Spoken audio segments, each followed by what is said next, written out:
नमस्कार। दोपहर समाचार में आपका स्वागत है।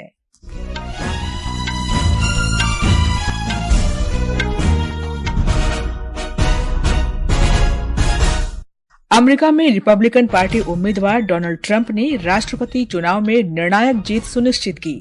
प्रधानमंत्री नरेंद्र मोदी ने उन्हें बधाई दी। झारखंड विधानसभा चुनाव के पहले चरण और महाराष्ट्र विधानसभा चुनाव के लिए एक चरण में होने वाले चुनाव के लिए प्रचार तेज हो गया है। नीति आयोग ने जल प्रबंधन, संरक्षण और सतत उपलब्धता सुनिश्चित करने के प्रति जागरूकता बढ़ाने के लिए 15 दिन के जल उत्सव का शुभारंभ किया। छठ पूजा को देखते हुए रेलवे आज दिल्ली एनसीआर से देश के विभिन्न हिस्सों के लिए 19 विशेष रेलगाड़ियां संचालित कर रहा है। और टेनिस में मोसई ओपन में ऋत्विक चौधरी बोलीपल्ली और फ्रांसिस्को कैब्राल की भारतीय पुर्तगाली जोड़ी आज शाम क्वार्टर फाइनल में मैक्सिको के सेंटियागो गोंजालेस और फ्रांस के एडोर रोजर वासलिन की शीर्ष वरीयता प्राप्त जोड़ी से भिड़ेगी।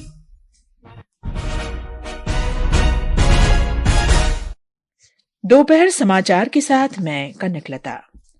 अमेरिकी राष्ट्रपति चुनाव में रिपब्लिकन उम्मीदवार डोनाल्ड ट्रंप ने निर्णायक विजय सुनिश्चित कर ली है। उनकी जीत निकट आते ही जश्न का सिलसिला शुरू हो गया है। श्री ट्रंप को डेमोक्रेटिक उम्मीदवार कमला हैरिस पर भारी बढ़त मिल रही है। बदलते परिदृश्य का संकेत मिलते ही कमला हैरिस ने हार्वर्ड विश्वविद्यालय में अपना निर्धारित संबोधन रद्द कर दिया है। श्री ट्रंप को मिले मतों की संख्या जीत के लिए आवश्यक 270 इलेक्टोरल वोट से आगे निकल गई है। पेंसिल्वेनिया और जॉर्जिया सहित प्रमुख प्रांतों में उन्हें जीत मिली है। पिछले चुनाव में जॉर्जिया प्रांत ने डेमोक्रेटिक उम्मीदवार का समर्थन किया था। एक महत्वपूर्ण घटनाक्रम में ट्रंप के रिपब्लिकन पार्टी ने ओहायो और पश्चिमी वर्जीनिया में जीत के साथ सेनेट पर नियंत्रण हासिल कर लिया है। श्री डोनाल्ड ट्रंप ने अपने दूसरे कार्यकाल में अमेरिका को और सुदृढ़ करने तथा महत्वपूर्ण बदलावों का संकेत दिया है। That reason was to save our country and to restore America to greatness.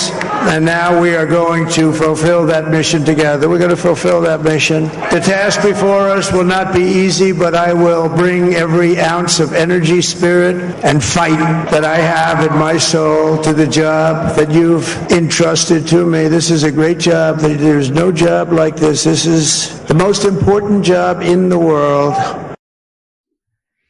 प्रधानमंत्री नरेंद्र मोदी ने राष्ट्रपति चुनाव में जीत पर श्री डोनाल्ड ट्रंप को बधाई दी है। एक सोशल मीडिया पोस्ट में प्रधानमंत्री ने कहा कि वे भारत अमेरिका रणनीतिक साझेदारी मजबूत करने में सहयोग के लिए उत्सुक हैं। श्री मोदी ने वैश्विक शांति, स्थिरता और समृद्धि को बढ़ावा देने तथा दोनों देशों के लोगों के हित में साथ मिलकर काम करने की प्रतिबद्धता व्यक्त की। झारखंड में विधानसभा चुनाव के पहले चरण और महाराष्ट्र में एक चरण में होने वाले चुनाव के लिए प्रचार तेज हो गया है। झारखंड में राष्ट्रीय जनतांत्रिक गठबंधन और इंडिया गठबंधन के नेताओं ने अपने अपने उम्मीदवारों के पक्ष में प्रचार शुरू कर दिया है। झारखंड में भाजपा के चुनाव प्रभारी शिवराज सिंह चौहान ने झारखंड मुक्ति मोर्चा और कांग्रेस पर आरोप लगाते हुए कहा कि दोनों पार्टियों ने झूठे वायदे कर राज्य की जनता को धोखा दिया है। इन्होंने कहा था कि हम 5 लाख सरकारी नौकरियां देंगे, नहीं दी। इन्होंने कहा था हर महिला को 2000 रुपया चूल्हा खर्च देंगे, नहीं दिया। चुनाव के 2 महीना पहले केवल एक योजना ले आए 1000 रुपया देने की। इन्होंने कहा था बेरोजगारों को बेरोजगारी भत्ता देंगे, नहीं दिया। इनने कहा था समर्थन मूल्य पर बोनस दे के धान खरीदेंगे, नहीं खरीदी। 117 वादे किए थे जेएमएम ने और 344 वादे किए थे कांग्रेस ने, एक पूरा नहीं किया 5 साल पहले। जगन्नाथपुर विधानसभा क्षेत्र के छोटा नगरा में जनसभा को संबोधित करते हुए झारखंड मुक्ति मोर्चा के वरिष्ठ नेता और मुख्यमंत्री हेमंत सोरेन ने आरोप लगाया कि भाजपा ने उन्हें पद से हटाने की साजिश की। दलित विरोधी दल है, इनको कभी नहीं चाहता कि एक गरीब आदिवासी उनके बगल में बैठे। ये कभी नहीं चाहते कि आदिवासियों को देश में अपने पैरों पर खड़ा होने का मौका मिले। आज इसीलिए एक आदिवासी नौजवान को उतारने के लिए लगातार 2019 से ये लोग लगे। राष्ट्रीय Janata Dal, all Jharkhand students union और भारतीय कम्युनिस्ट पार्टी मार्क्सवादी लेनिनवादी के नेता भी राज्य के विभिन्न हिस्सों में प्रचार कर रहे हैं। भाजपा के वरिष्ठ नेता और प्रधानमंत्री नरेंद्र मोदी इस महीने की 10 तारीख को जनसभाओं को संबोधित करेंगे, जबकि केंद्रीय गृह मंत्री अमित शाह इस महीने की 9 तारीख को जनसभा करेंगे। भारतीय कम्युनिस्ट पार्टी मार्क्सवादी पोलित ब्यूरो सदस्य वृंदा करात आज से इस महीने की 10 तारीख तक पार्टी उम्मीदवारों के पक्ष में जनसभाएं करेंगी। महाराष्ट्र में 15 दिन बाद होने वाले चुनाव को देखते हुए पूरे राज्य में राजनीतिक गतिविधियां जोरों पर हैं। सभी राजनीतिक दलों के वरिष्ठ नेता मतदाताओं को अपने पक्ष में करने का प्रयास कर रहे हैं। ब्यौरा हमारे संवाददाता से। कांग्रेस नेता राहुल गांधी आज महाराष्ट्र विधानसभा चुनाव के लिए प्रचार अभियान की शुरुआत करेंगे। वे महाविकास आघाड़ी के नेताओं के साथ नागपुर में संविधान सम्मान सम्मेलन को संबोधित करेंगे। वे कांग्रेस का घोषणा पत्र भी जारी करेंगे। उप मुख्यमंत्री अजित पवार के नेतृत्व में राष्ट्रवादी कांग्रेस ने आज घोषणा पत्र जारी किए। इसी बीच सत्ताधारी महायुति ने कल कोल्हापुर में अपनी 10 प्रमुख घोषणाएं की। भाजपा ने मुंबई के शिवडी विधानसभा क्षेत्र से MNS के उम्मीदवार बाळा नांदगावकर को समर्थन देने की घोषणा की। वंचित बहुजन आघाड़ी ने कल अपना घोषणा पत्र जोशाबा समता पत्र जारी किया। अंकिता आप्टे, आकाशवाणी समाचार, मुंबई। राजस्थान की 7 विधानसभा सीटों पर 13 नवंबर को होने वाले उपचुनाव के लिए प्रचार तेज हो गया है। इस उपचुनाव में कुल 69 उम्मीदवार मैदान में हैं। कांग्रेस और भाजपा ने सभी 7 सीटों पर अपने प्रत्याशी उतारे हैं। वहीं खींवसर में RLP तथा चौरासी में भारत ट्राइबल पार्टी के प्रत्याशी अपनी सीटों को वापस हासिल करने के लिए जोर लगा रहे हैं। भाजपा की ओर से उप मुख्यमंत्री दिया कुमारी और वरिष्ठ नेता सतीश पूनिया समेत 17 वरिष्ठ नेता आज विभिन्न स्थानों पर जनसभाएं कर रहे हैं। कांग्रेस की ओर से वरिष्ठ नेता सचिन पायलट, प्रतिपक्ष के नेता टीकाराम जूली समेत अन्य वरिष्ठ नेता चुनाव प्रचार में जुटे हैं। इस बीच दौसा विधानसभा उपचुनाव के लिए आज से होम वोटिंग शुरू हो गई है। जितेंद्र द्विवेदी, आकाशवाणी समाचार, जयपुर। ये समाचार हमारी वेबसाइट www.newsonair.gov.in और हमारे न्यूज ऑन एआईआर ऐप पर भी उपलब्ध हैं। दोपहर समाचार में आपका फिर स्वागत है। नीति आयोग ने जल प्रबंधन, संरक्षण और सतत उपलब्धता सुनिश्चित करने के प्रति जागरूकता बढ़ाने के लिए आज से 15 दिन के जल उत्सव का शुभारंभ किया है। एक रिपोर्ट। प्रधानमंत्री नरेंद्र मोदी ने पिछले वर्ष दिसंबर में आयोजित मुख्य सचिवों के सम्मेलन के दौरान नदी उत्सव की तर्ज पर जल उत्सव मनाने का विचार सामने रखा था। नीति आयोग ने कहा कि जल उत्सव आज से 24 नवंबर तक 20 आकांक्षी जिलों और प्रखंडों में मनाया जा रहा है। इसका आयोजन जल शक्ति मंत्रालय के राष्ट्रीय जल जीवन मिशन, पेयजल और स्वच्छता विभाग द्वारा किया गया है। एक पखवाड़े के दौरान विशिष्ट व्यक्ति और स्थानीय नेताओं द्वारा जल बंधन संकल्प दिलाया जाएगा और जल संपदा पर तथ्यात्मक जानकारी दी जाएगी। सुपर्णा की रिपोर्ट के साथ समाचार कक्ष से अभिषेक कपिल। विदेश मंत्री डॉक्टर एस जयशंकर ने आज कैनबरा में ऑस्ट्रेलिया के प्रधानमंत्री एंथनी अल्बनीज से मुलाकात की। उन्होंने श्री अल्बनीज को प्रधानमंत्री नरेंद्र मोदी की शुभकामनाएं संप्रेषित की। विदेश मंत्री ने एक सोशल मीडिया पोस्ट में कहा कि भारत और ऑस्ट्रेलिया की व्यापक रणनीतिक साझेदारी की मजबूती के लिए प्रधानमंत्री अल्बनीज का मार्गदर्शन महत्वपूर्ण है। डॉक्टर जयशंकर ने भारत ऑस्ट्रेलिया संसदीय मैत्री समूह के सदस्यों के साथ भी बातचीत की।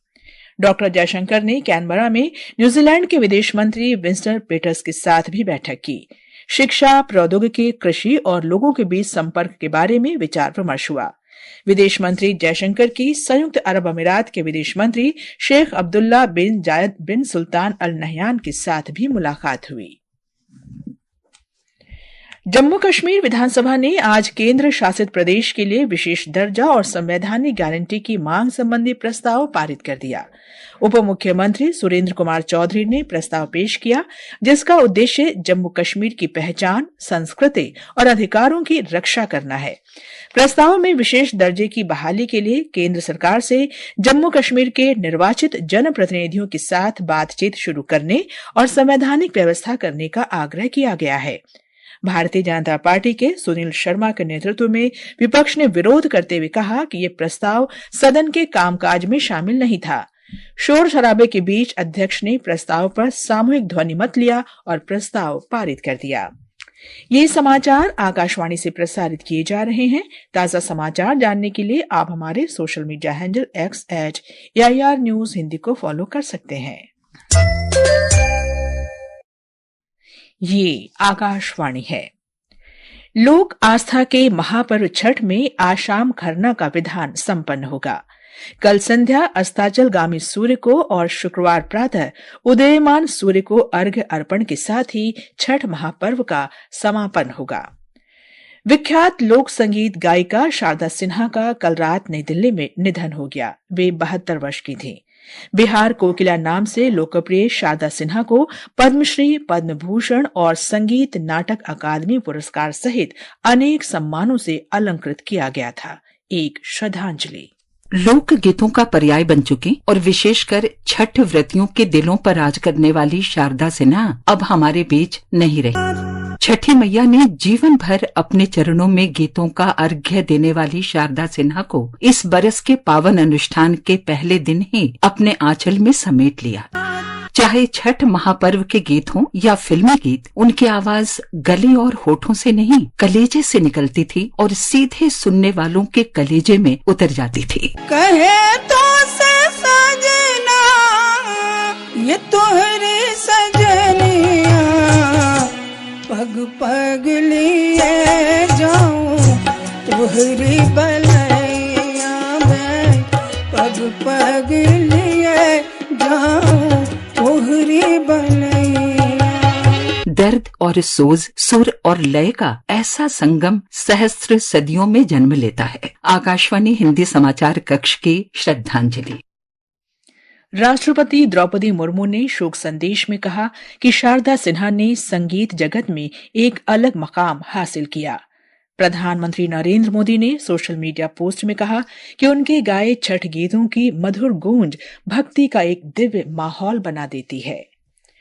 छठ पूजा को देखते हुए रेलवे आज दिल्ली एनसीआर से देश के विभिन्न हिस्सों के लिए 19 विशेष रेलगाड़ियां संचालित कर रहा है।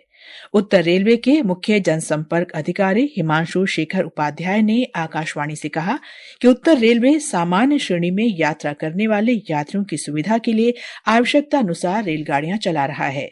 रेलवे 1 अक्टूबर से 30 नवंबर तक लगभग 7,000 विशेष रेलगाड़ियों का संचालन कर रहा है। इन विशेष रेलगाड़ियों से प्रतिदिन लगभग 2 लाख अतिरिक्त यात्री यात्रा कर सकते हैं। मध्य प्रदेश में बांधवगढ़ टाइगर रिजर्व में मृत हाथियों के विसरा में साइक्लोपियाजोनिक एसिड पाया गया है। रिपोर्ट के अनुसार हाथियों ने बड़ी मात्रा में खराब हो चुके कोदो के पौधे खा लिए थे। अपर प्रधान मुख्य वन संरक्षक एल कृष्णमूर्ति ने बताया कि रिपोर्ट में आसपास के क्षेत्रों को ध्यान में रखते हुए दिशा निर्देश भी जारी किए गए हैं। कुछ दिन पहले बांधवगढ़ टाइगर रिजर्व में 10 जंगली हाथियों की संदिग्ध परिस्थितियों में मौत हो गई थी। टेनिस में मोसोए ओपन में ऋत्विक चौधरी बोलीपल्ली और फ्रांसिस्को कैब्राल की भारतीय पुर्तगाली जोड़ी आज शाम क्वार्टर फाइनल में मैक्सिको के सैंटियागो गोंजालेस और फ्रांस के अडोर रोजर वासलिन की शीर्ष वरीयता प्राप्त जोड़ी से भिड़ेगी। मैच भारतीय समय के अनुसार शाम 4:30 बजे शुरू होगा। बोलीपल्ली और कैब्रल अपने फ्रांसीसी विरोधियों आर्थर कैजॉक्स और हेरल्ड मायो के पीछे हटने के बाद क्वार्टर फाइनल में पहुंच गए, जिससे उन्हें वॉकओवर मिल गया। अंत में मुख्य समाचार एक बार फिर। अमेरिका में रिपब्लिकन पार्टी उम्मीदवार डोनाल्ड ट्रंप ने राष्ट्रपति चुनाव में निर्णायक जीत सुनिश्चित कर ली है। प्रधानमंत्री नरेंद्र मोदी ने उन्हें बधाई दी। झारखंड विधानसभा चुनाव के पहले चरण और महाराष्ट्र विधानसभा चुनाव के लिए एक चरण में होने वाले चुनाव के लिए प्रचार तेज हो गया है। नीति आयोग ने जल प्रबंधन, संरक्षण और सतत उपलब्धता सुनिश्चित करने के प्रति जागरूकता बढ़ाने के लिए 15 दिन के जल उत्सव का शुभारंभ किया। छठ पूजा को देखते हुए रेलवे आज दिल्ली एनसीआर से देश के विभिन्न हिस्सों के लिए 19 विशेष रेलगाड़ियां संचालित कर रहा है। और टेनिस में मोसोए ओपन में ऋत्विक चौधरी बोलीपल्ली और फ्रांसिस्को कैब्राल की भारतीय पुर्तगाली जोड़ी आज शाम क्वार्टर फाइनल में खेलेगी। इसके साथ ही दोपहर समाचार का ये अंक समाप्त हुआ। नमस्कार।